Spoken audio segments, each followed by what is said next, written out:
नमस्कार। एक कहानी मुंशी प्रेमचंद जी की। मेरे भाई साहब मुझसे 5 साल बड़े थे, लेकिन केवल 3 दर्जे आगे थे। उन्होंने भी उसी उम्र में पढ़ना शुरू किया था जब मैंने शुरू किया था, लेकिन तालीम जैसे महत्व के मामले में वो जल्दबाजी से काम लेना पसंद न करते थे। इस भावना की बुनियाद खूब मजबूत डालना चाहते थे, जिस पर आलीशान महल बन सके। 1 साल का काम 2 साल में करते थे, कभी कभी 3 साल भी लग जाते थे। बुनियाद ही पुख्ता ना हो तो मकान कैसे पायदार बने। मैं छोटा था, वो बड़े थे। मेरी उम्र 9 साल की थी और उनकी 14 साल। उन्हें मेरी तंबी और निगरानी का पूरा जन्मसिद्ध अधिकार था, और मेरी शालीनता इसी में थी कि उनके हुक्म को ही कानून समझूं। वो स्वभाव से बड़े अध्ययनशील थे, हरदम किताब खोले बैठे रहते थे, और शायद दिमाग को आराम देने के लिए कभी कॉपी पर, कभी किताब के हाशियों पर चिड़िया, कुत्तों, बिल्लियों की तस्वीर बनाया करते थे। कभी कभी एक या नाम या शब्द या वाक्य 10-20 बार लिख डालते। कभी एक शेर को बार बार सुंदर अक्षर में नकल करते।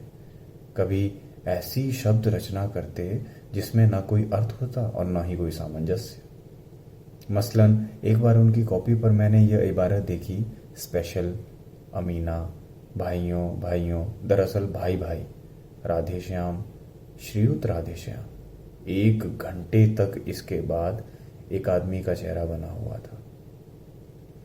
मैंने चेष्टा की कि इस पहेली का अर्थ निकालूं, लेकिन असफल रहा, और उनसे पूछने का साहस भी न हुआ।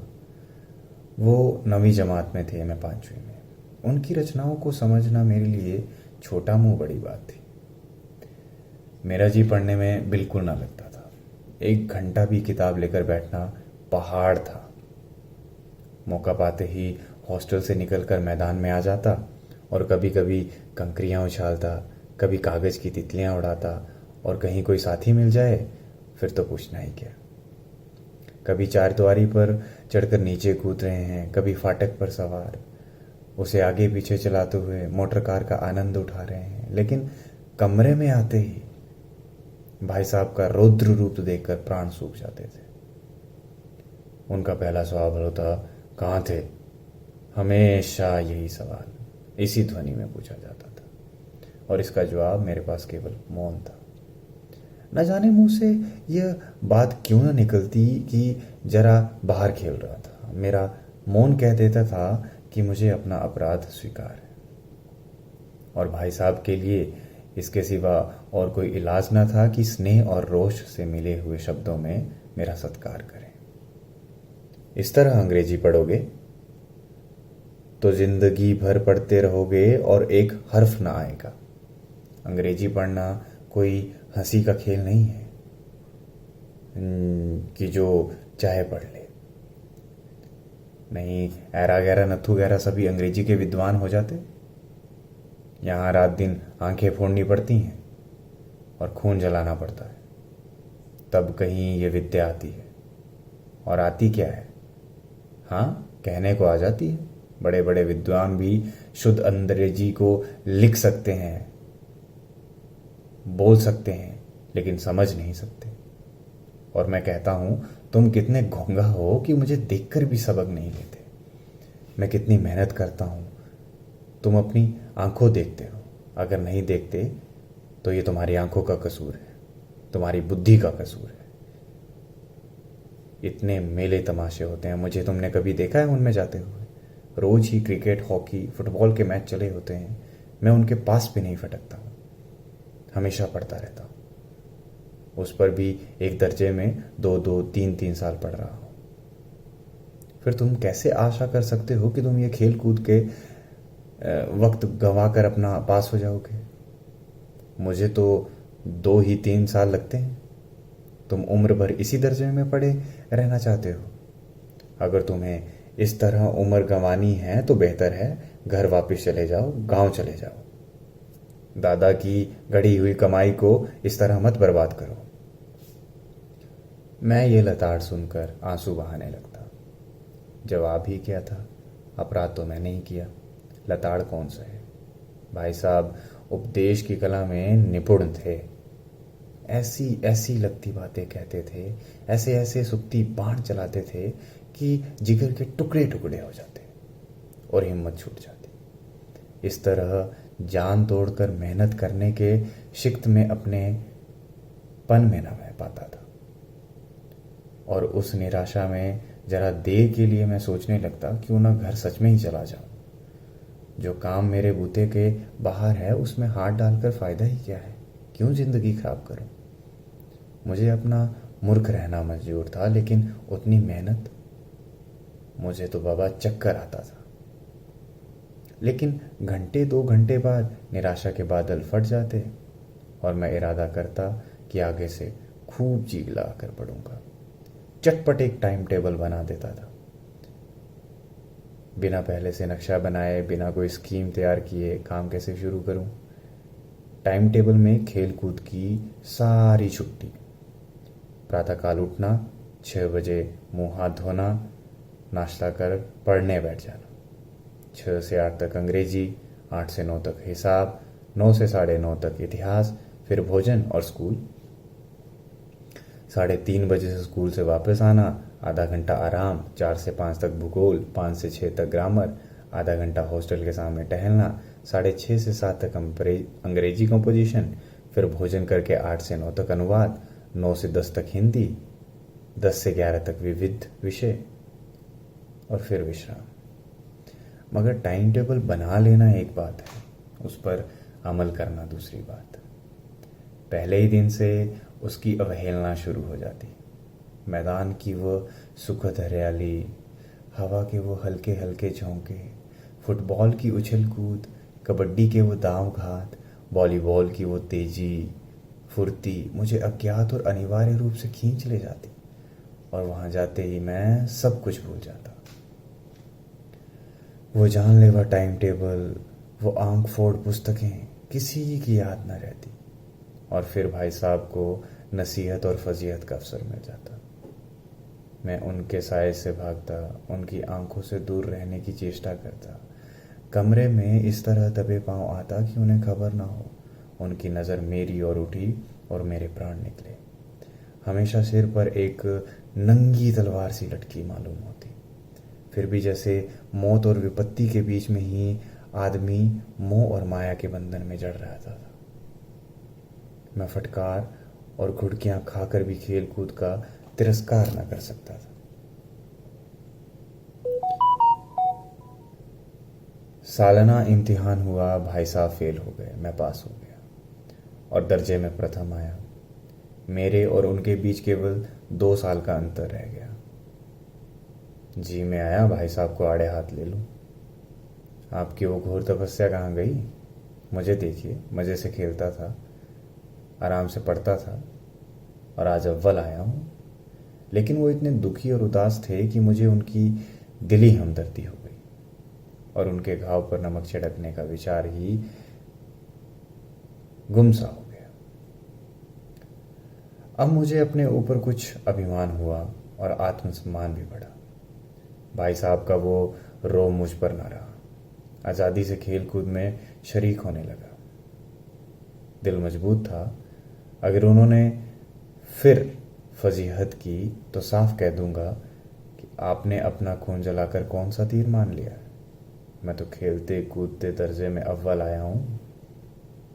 जबान से यह हेकड़ी जताने का साहस न होने पर भी रंग ढंग से साफ जाहिर होता था कि भाई साहब का वो आतंक अब मुझ पर नहीं।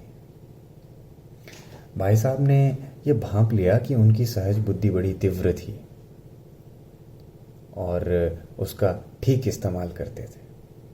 और एक दिन जब मैं भोर का सारा समय गुल्ली डंडे की भेंट करके आ रहा था तो भाई साहब ने मानो तलवार खींच ली और मुझ पर टूट पड़े।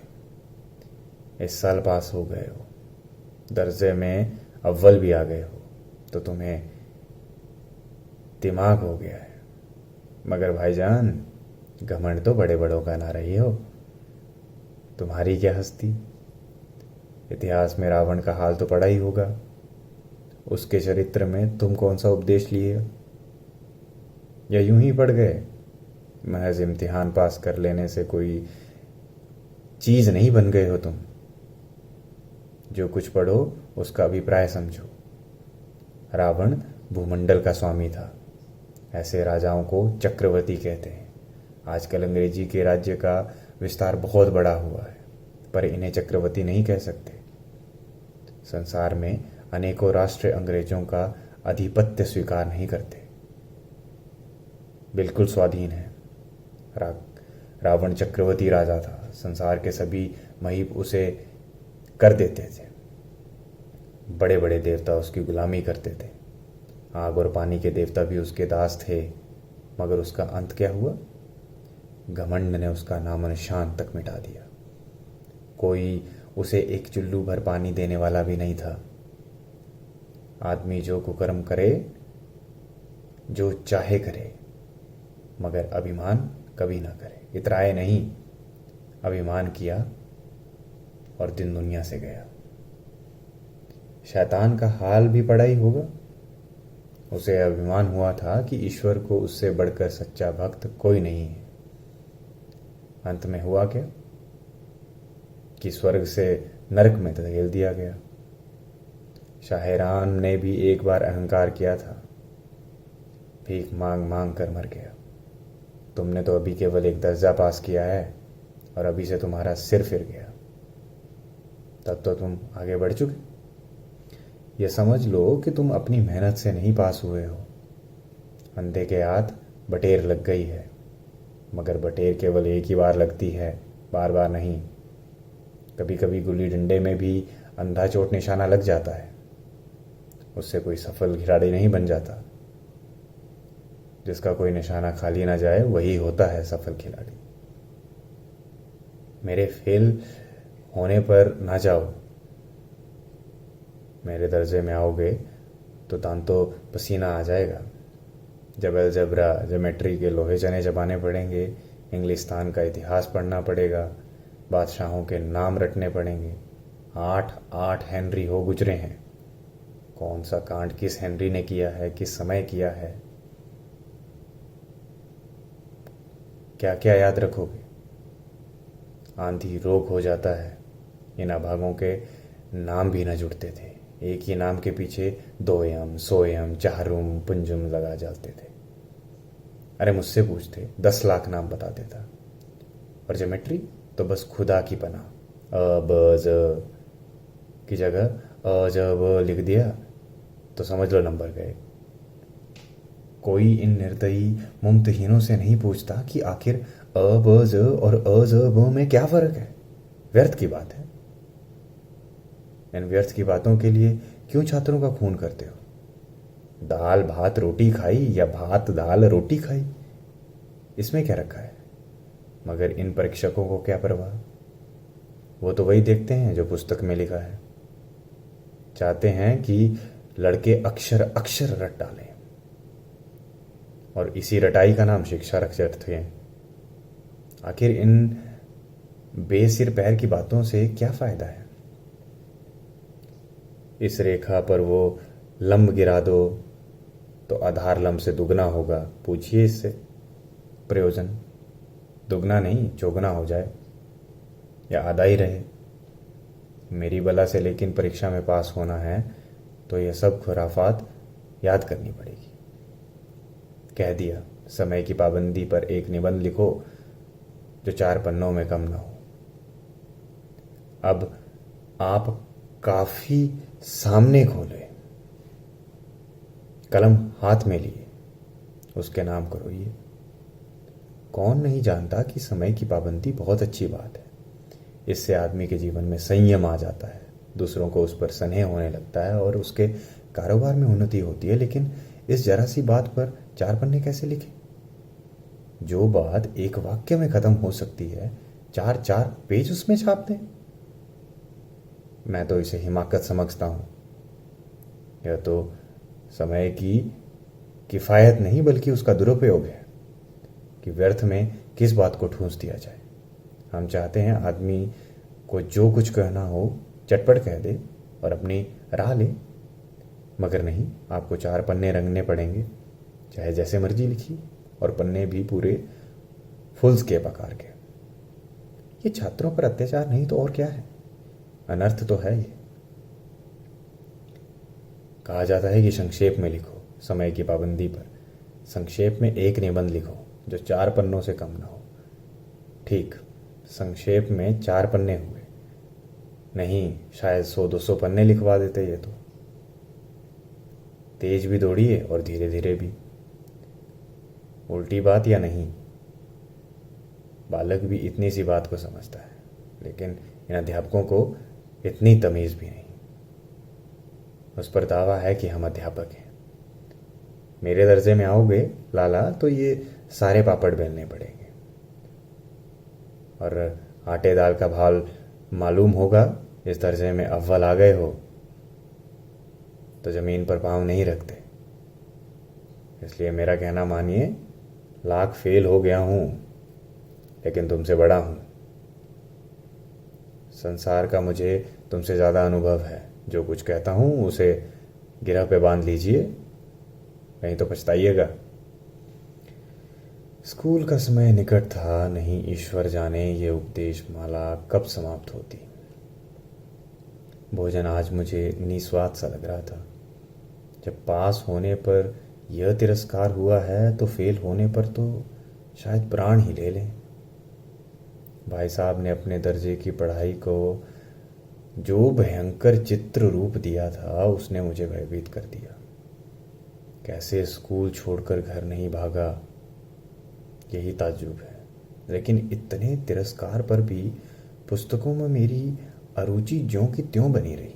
खेल कूद का कोई अवसर हाथ से न जाने देता।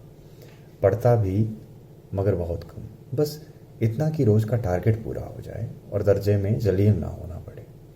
अपने ऊपर जो विश्वास पैदा हुआ था वो फिर लुफ्त सा हो गया और फिर चारों की तरह जीवन काटने लगा था। फिर सालाना इम्तिहान हुआ और कुछ ऐसा संयोग हुआ कि मैं फिर पास हो गया और भाई साहब फिर फेल। मैंने बहुत मेहनत भी नहीं की, पर ना जाने कैसे दर्जे में अव्वल आ गया। मुझे खुद अचरज हुआ। भाई साहब ने जी तोड़ परिश्रम किया था। कोर्स का एक एक शब्द चाट गए थे। 10 बजे रात तक इधर, 4 बजे भावर से ऊबर, 6 से 9:30 तक स्कूल जाने के पहले मुद्रा कंतिहीन हो गई थी, मगर बेचारे फेल हो गए। मुझे उन पर दया आती थी। नतीजा सुनाया गया तो वो रो पड़े और मैं भी रोने लगा था। अपने पास होने वाली खुशी आधी हो गई। मैं भी फेल हो गया होता तो भाई साहब को इतना दुख ना होता, लेकिन विधि की बात कौन टाले। मेरे और भाई साहब के बीच में अब केवल एक दर्जे का अंतर रह गया था। मेरे मन में एक कुटिल भावना उदय हुई कि कहीं भाई साहब का 1 साल और फेल हो जाना तो मैं उनके बराबर हो जाऊंगा। फिर वो किस आधार पर मेरी फजीहत कर सकेंगे। लेकिन मैंने इस कमीने विचार को दिल से बलपूर्वक निकाल ही दिया। आखिर वो मुझे मेरे हित के लिए ही, मेरे भविष्य के लिए ही मुझे डांटते हैं। मुझे उस वक्त अप्रिय लगता है अवश्य, मगर ये मेरे लिए ही तो बोलते हैं। मैं दनादन पास हो जाता हूँ, शायद ये इसी का नतीजा है। अब भाई साहब बहुत कुछ नरम पड़ गए थे। कई बार मुझे डांटने का अवसर पाकर भी उन्होंने धीरज से काम लिया। शायद अब वो खुद समझने लगे थे कि मुझे डांटने का अधिकार उन्हें नहीं रहा था। मेरी काफ़ी शरारतों को वो नज़रअंदाज करते थे। मुझे कुछ ऐसी धारणा हुई कि मैं पास तो हो ही जाऊंगा, पढूं या ना पढूं। मेरी तकदीर बलवान है। इसलिए भाई साहब के डर से जो थोड़ा बहुत पढ़ लिया करता था वो भी बंद हुआ। मुझे कनकोए उड़ाने का नया शौक पैदा हुआ था और अब सारा समय पतंगबाजी की भेंट होता था। फिर भी मैं भाई साहब का अदब करता था। उनकी नज़र बचाकर कनकोए उड़ाता था। मांझा देना, कन्ने बांधना, पतंग टूर्नामेंट की तैयारियां आदि, ये सब कुछ उनकी नज़रों से छुप कर ही होता था। भाई साहब को यह संदेह न करने देना चाहता था कि उनका सम्मान और लिहाज मेरी नज़रों से कम हो गया है। एक दिन संध्या समय हॉस्टल में दूर एक कनकोआ लूटते बेतहाश दौड़ रहा था। आंखें आसमान की ओर थी और मन उस आकाश अग्नि की तरफ जो मंद गति से झूमता हुआ पतन की ओर चल रहा था, मानो कोई आत्मा स्वर्ग से निकलकर विरक्त मरने से संस्कार ग्रहण कर रही हो। बालकों की एक पूरी सेना लग गई और झाड़दार बॉस लिए उनका स्वागत करने की दौड़ आ रही थी। किसी को अपने आगे पीछे की खबर ना थी। सभी मानो उस पतंग के साथ ही आकाश में उड़ रहे थे जहां सब कुछ समतल था, न मोटर कारें, न ट्राम, न गाड़ियां। सहसा भाई साहब से मेरी मुठभेड़ हो गई, जो शायद बाजार से लौट रहे थे।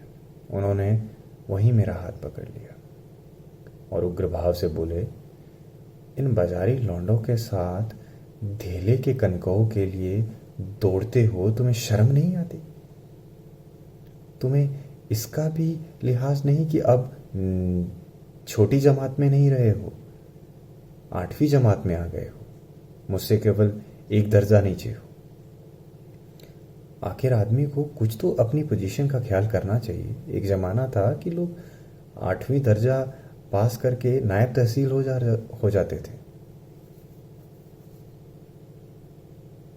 मैं कितने ही मिडलिचियों को जानता हूं जो आज अव्वल दर्जे के डिप्टी मजिस्ट्रेट और सुपरिटेंडेंट हैं।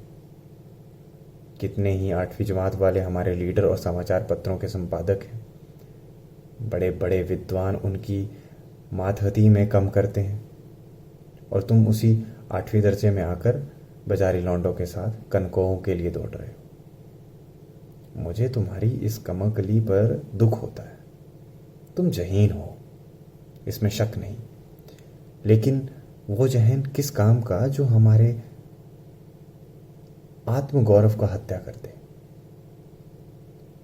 तुम अपने दिन में समझते होंगे कि मैं भाई साहब से महज एक दर्जा नीचे हूं और अब उन्हें मुझको कुछ कहने का हक नहीं है, लेकिन ये तुम्हारी गलती है। मैं तुमसे 5 साल बड़ा हूं, चाहे आज तुम मेरी ही जमात में क्यों ना आ जाओ, और आ भी जाओगे। परीक्षकों का यही हाल रहा तो निसंदेह अगले साल तुम मेरे समक्ष हो जाओगे और शायद 1 साल बाद तुम मुझसे आगे निकल भी जाओगे, लेकिन मुझ में और तुम में जो 5 साल का अंतर है उसे तुम क्या खुदा भी नहीं मिटा सकता। मैं तुमसे 5 साल बड़ा हूं और हमेशा रहूंगा। मुझे दुनिया का, जिंदगी का तजुर्बा है और तुमसे ज़्यादा है। उसकी बराबरी नहीं कर सकते, चाहे तुम एमए कर लो या एमटेक।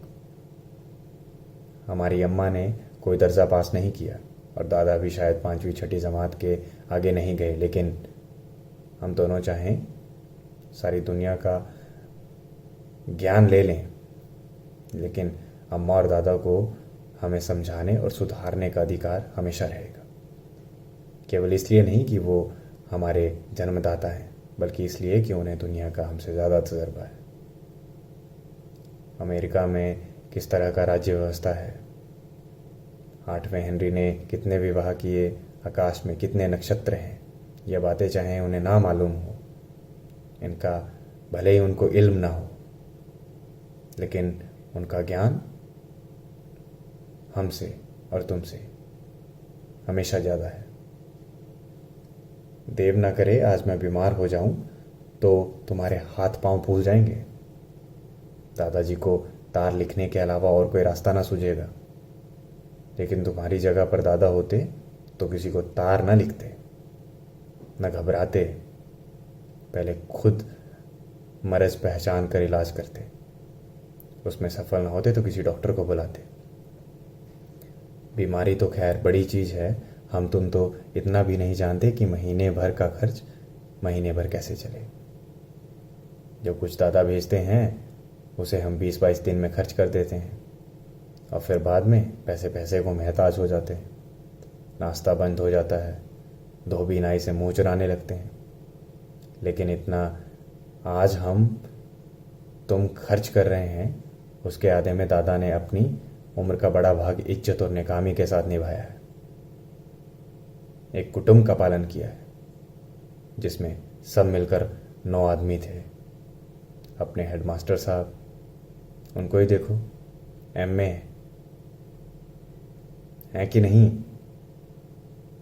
यहाँ के एमए नहीं, ऑक्सफोर्ड के 1000 रुपये पाते हैं, लेकिन उनके घर इंतज़ाम कौन करता है? उनकी बूढ़ी माँ। हेडमास्टर साहब की डिग्री यहाँ आकर बेकार हो गई। पहले खुद घर का इंतज़ाम करते थे, खर्चा पूरा ही नहीं हो पाता था, कर्जदार रहते थे ऊपर से और। लेकिन जब से उनकी माताजी ने प्रबंध करना शुरू किया है, मान लो जैसे घर में लक्ष्मी आ गई हो। तो भाईजान, ये गरूर दिल से निकाल डालो कि तुम मेरे समीप आ गए हो और अब स्वतंत्र हो। मेरे देखते तुम बेराह नहीं चल पाओगे। अगर तुम यह न मानोगे तो मैं थप्पड़ दिखाकर इसका प्रयोग भी कर सकता हूँ। मैं जानता हूँ मैं तुम्हें मेरी बात जहर लग रही होगी। मैं उनकी इस नई युक्ति से नतमस्तक हो गया। मुझे आज सचमुच अपनी लघुता का अनुभव हुआ और भाई साहब के प्रति मेरे मन में श्रद्धा उत्पन्न हुई। मैंने सजल आंखों से कहा, हरगिज़ नहीं। आप जो कुछ फरमा रहे हैं वो बिल्कुल सच है और आपको कहने का पूरा हक है। भाई साहब ने मुझे गले लगा लिया और बोले, मैं कनकों को उड़ाने के लिए मना नहीं करता, मेरा भी जी लग जाता है, लेकिन क्या करूं? खुद बेराह चलूं तो तुम्हें कैसे राहों में डालूं? ये कर्तव्य भी तो मेरे ही सर पर है। संयोग से उसी वक्त एक कटा हुआ कनकोआ हमारे ऊपर से गुजरा। उसी डोर को लंबे भैया ने उछल कर पकड़ लिया और बेतहाशा हॉस्टल की तरफ दौड़े और मैं पीछे पीछे दौड़ा। नमस्कार।